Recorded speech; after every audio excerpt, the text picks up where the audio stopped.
Scan now. Meet Sovi, your new AI study buddy. Membrane transport questions can be tricky, but we can solve this fast. Let's look at how molecules move through a phospholipid bilayer to find our correct answer.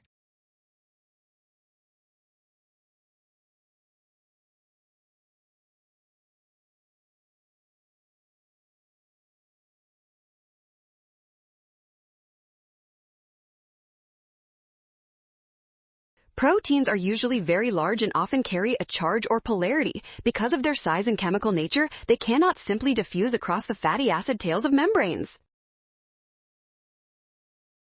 To see transport, we need a molecule that fits. Small nonpolar solutes like oxygen or lipids pass through easily. This makes option B the perfect choice for our experimental chain.